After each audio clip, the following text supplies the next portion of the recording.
Läks. tere kallid kaasteelised. Täna ma siis loen kirjakohaks Matteuse evangeeliumi 7. peatüki, salmid 24-27. Igaüks need, kes mu sõnu kuuleb ja teeb nende järele, on võrreldav mõistliku mehega, kes ehitas oma koja kaljule. Ja ränk sadu tuli ja tulid vetevoolud ja tuuled puhusid ja söössid vastu seda koda. Aga ta ei langenud, sest tema alus oli rajatud kaljule.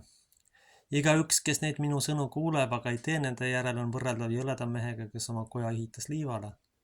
Ja ränk sadu tuli ja tulid vetevoolud ja tuuled puhusid ja söössid vastu teda koda ja ta langes. Tema langemine oli suur. Praegu võib seda öelda kogu lääne tsivilisatsiooni kohta.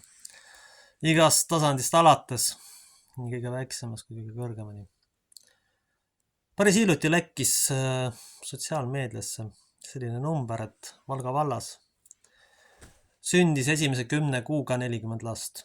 See tähendab, et aasta lõpuks on neid parimal juhul 50. Eelmisel aastal oli 71. See on katastroofiline kukkumine. Meil on tegemist mitte demograafilise kriisi, vaid katastroofiga. See näitab ainult ühte kindlat fakti, et globalistide plaan rahvastik välja vahetada õnnestub niikuinii. Isegi nendest vähestest sündinutest on enamik slaavlased. Mitte kohalikud, vaid võõrad geenid. Miks see nii on? Sest see rahvas ei ole enamuses Jumalat mitte milleks esiteks pidanud. Austab ainult neid, kellel on võim, seda ka oma rahva hulgas. Teotab nõrgemaid, mõnitab neid, alandab neid igal tasandil. Ei oska lastega tegelikult mitte midagi peale hakata. Selles on probleem tegelikult. Me ei saa ega tohi seda mitte mingil juhul unustada. Ühiskonda ei saa rajada ainult ühele aspektile kogu ühiskonnast. Me ei saa rajada kogu õppeprogrammi ainult eliidile. See ei ole lihtsalt võimalik, see ei ole mõistlik. Me peame diferentseerima ja vaatama inimeste eeldused ja talendid üle ja selle peale siis haridussüsteemi ja kogu ühiskonna ehitama. Kui me ei suuda talendipõhist ühiskonda teha, siis meil lihtsalt tulevikku ei ole. Kui sattuvad juhtpositsioonidele need, kes need ei peaks mitte mingil juhul olema, me näeme seda seal. Need võetakse kasulikku idiootidena lihtsalt tööle. Globalistidele kasulik idiootidena. Kõige naljakam ja tragilisem väljund oli see, kui grupp seltsimehi, ehk kohalik välisminister üritas siis Hiinale märkuse teha. Et umbes, et see ei peaks Venemaaga suhtlema. No tulge taevas appi. Rahvaarvult jõuti ja ajalt 50 aastat ees olev maailma kõige võimsam riik antud hetkel ei hooli mingisugusest tema mõistes küla arvamusest. See on täiesti mõttetu. See on täiesti kohutav situatsioon, mis meil praegu on. Meil ei ole mõistlikke ja normaalseid juhte enamuses. See on katastroofiline olukord, millest tegelikult ainuke tagasipöördumine on see, et me pöörduksime traditsiooniliste väärtuste juurde ja hakkaksime neid ühiskonnas ellu viima. Me ei saa mitte mingil juhul minna kaasa globalistliku hävitustööga igal tasandil. Igal tasandil, ma rõhutan. Nii laste, noorte kui ka vanade suhtes. Me ei saa minna kaasa osava ja julma manipulatsiooniga. Kui seda rahvast pannakse uskuma sellesse, et normaalsus ongi see, et kõigega tuleb ise hakkama saada. Et sotsiaalsüsteemi ei ole vaja, et see, kes sureb välja. Et kohaliku ettevõtlus pole vaja töötada.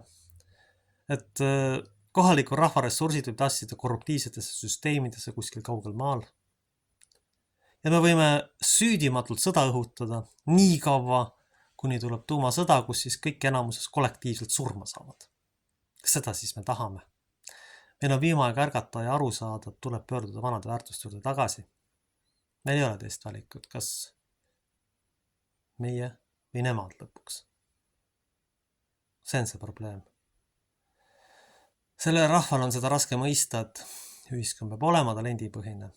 Ja kui nüüd seda ei ole, siis me näeme, mis siin tulemused on. Aga üks selge fakt on, rahvastiku väljavahetamine on juba praktiliselt õnnestunud. Et siin kuulsin ühe endise luuraja käest sellist asja, et kui tuua sisse võõras kultuur, siis tekivad sellised piirkonnad, kus võõras kultuur domineerib. Eestis on see tegelikult juhtunud Ida-Virumaaga sisuliselt. Arvata, et slaavlast ja ugrilast saab integreerida, on püha lihtsameelsus. Miks? On, mis need slaavlased on, aga sellist orjalikku, idiootlikku lömitamist kõikvõimalike asjadest ei ole nendest nii palju kui ugrilastel. Nad ei lähe kaasa nii palju totrusega kui siin kohalikud tüübid.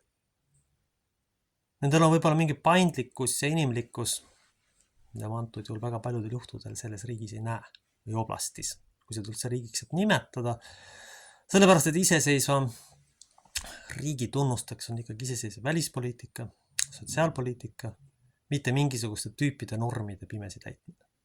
See ei ole kohane ja sellel ei ole mitte mingisugust tulevikku. Me ei saa rajada kogu ühiskonda normidele, sest see kukub kokku. Säästusotsialism on alati ohtlik ja ebameeldiv tee. Selleni ei tohiks tegelikult mitte ükski rahvas mitte kunagi jõuda. Nii on. Järgnevaks, võiks arvata, et Jeesuse ajal oli ka siin sarnaseid probleeme. Aga praegu on põhiline probleem siis sellel ühiskonnal on tegelikult siis perekond ja lapsed. Ja ma näen, et see populatsioon on nii nõrgestunud. Et meil ei ole küsimus enam selle kultuuri päästmises, vaid küsimus on selles, et kui palju see üldse inimesi jääb. Selles on küsimus. Mitte selles, mis kultuur pääseb. Kui see tendentsid edasi lähevad, siis siia tõenäoliselt tekib mingil hetkel, kui sügavad muutusi ei toimu, mingisugune slaavilaadne piirkond, igatahes siit ugrikultuur kaob. Lähema 10 aasta jooksul, kui siia olulist murrangulisi investeeringuid ei teha, langeb laste arv umbes 50% või rohkemgi veel. Ja siis tekib küsimus üldse, mida siia teha, mis motivatsiooniga noored hakkavad sünnitama, kui riik sellest tegelikult või oblast absoluutselt sellest ei hooli ja see neile tegelikult korda ei lähe. Nii et meil on tagasi vaja lastele seletada, et ikkagi mees on mees ja naine on naine ja mitte mingisugused säästusotsiaalsed sugusid ei eksisteeri, see on globalistide väljamõeldis, lihtsalt et populatsiooni veelgi rohkem nõrgestada. Näidata riigitelevisioonis ütleme samasooliste perekonna normaalsust on puhas globalistlik propaganda. Selles ei ole üldse mitte mingisugust kahtlust. See lihtsalt on niimoodi ja see näitab, et see on suunatud ilmselgelt rahva arvu vähendamisele. Ka selles pole mitte mingisugust küsimust. Ühiskonna käimalükkav mootor ja jõud on rollis mees. Ja kui seda ei ole, siis sellel ühiskonnal tulevikku lihtsalt ei ole. Või kui teadlikult pärsitakse meeste otsustusvõimet ja neid ei suunata, siis ka sellel ühiskonnal tulevikku ei ole. Tuleb tugevam, kavalam ja targem populatsioon, kes igasuguse jamaga kaasa ei lähe ja võidab. Ma rõhutan veel kord, meil on küsimus selles, kas meil üldse siia kedagi jääb. Sest ma väga ei usu, et ugrilased on võimelised muutuma. Sest nende põlgust nõrgemate ja õnnetumate vastu on ilmselge. Ugrilane ei kõlba tegelikult, ei olemuslikult, ei õpetama ega ka mingisugust hooldustöid tegema. Meil tuleb pöörduda vanade väärtuste juurde tagasi. Aamen.